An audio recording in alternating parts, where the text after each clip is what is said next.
bogaadin iyo hambaliyo u soo jeedinaynaa beesha Khaatumo dhulbahante ayaan u soo jeedinaynaa ama dawladda Khaatumo ayaan u soo jeedinaynaa mahad iyo hambaliyo shirka ka furmay Taleex in Ilaahay ku guuleeyo maxay haytay wanaag iyo sharaf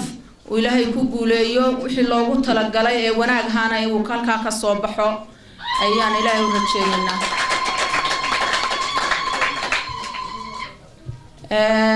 shirka beesha waariyahane ka socda sarmaanyo ka socda waxaan leeyahay shirka soo gabagabeeya waxaan la hadlayaa garaad Saleemaan garaad Maxamed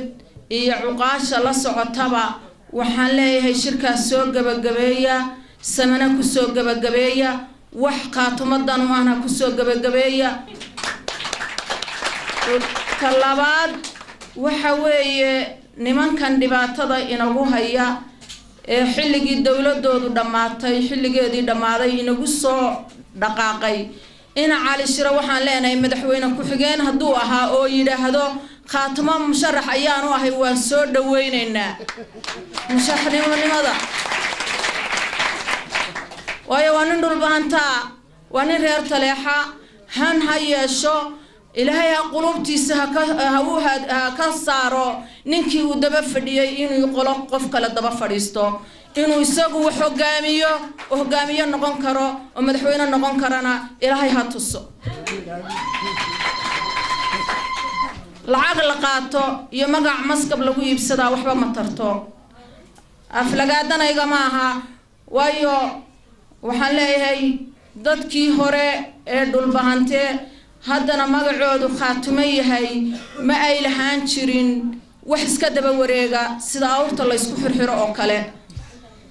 hadda dad baa yimid inuu weyn yahay inuu yar yahay aan garanayn oo haddana waa weyn oo qolofteedu si weyn tahay qalbigiisuna uu yahay qafiif iyo warqad yar oo nin uu soo samaysto mishiin soo gashaday lacag lagu siiyo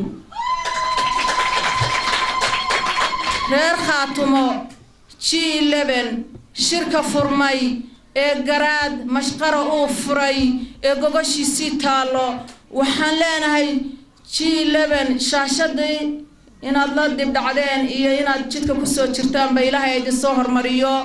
waxaan leenahay waa inaad u soo degdegtaan shirkaasna uu si degdega oo nabad ku jirto u dhaco Ilaahay idankiisa annaguna wixii hiiliyo hoobaadanu nahay bariga Afrika waanu shaqaynaynaa waanu dadaalaynaa waa ka soo qayb galaynaa barwaaqo iyo bashbash iyo kuwayna la mid ee hareeraha inaga jira inaynu la sibanaan Ilaahay inta duca aan ugu bareynaaye aamin inoo dhaha Ilaahayow ragayaga isu soo du Ilaahayow hadda naag meel kale ka shaxaysa waxaan maqlay saado ayaa faroola soo dirsaday naa kale ma hayo oo meel kale ka sheekaynaysa